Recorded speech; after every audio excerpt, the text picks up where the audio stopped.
Utanichukua jamani, akilita tena MC Pilipili, nataka kuona tunachanganyikiwa. Yaani sisi oh my gosh, yaani wadada unavua wigi unapunga. Unanielewa?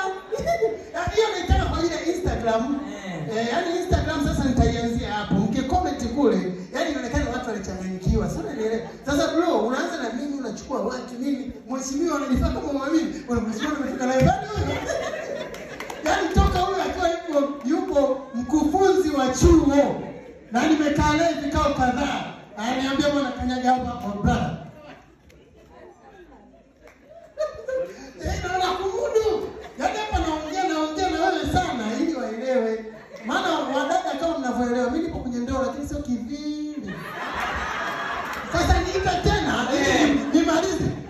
Umesikia zingatia watu. Yaani zile oh my gosh. Wow. Unaishiwa nguvu, unaishiwa power. Sasa nani start again? Zea. Sasa na mimi kwa sababu ni MC, ngoja na mimi nijiinue. Ila kuvaa hizi. Naomba nimlete kwenu. Huyu ni MC wa taifa. Lakini kwa sasa hivi anajiita MC wa dhahabu wa taifa la Tanzania. Naomba makofi mengi nimlete kwenu MC Pilipili.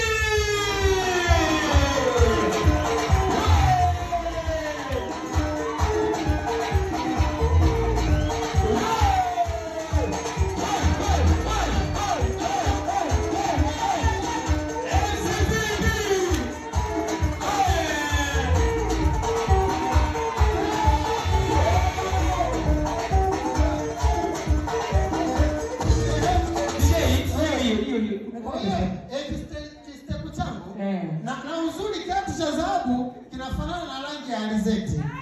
Kwa hiyo nimemechi na mkoa. Yaani ni kama yule kuku ukiwa umemtoa manyoya naye anabaki kama kiatu cha dhahabu. Studio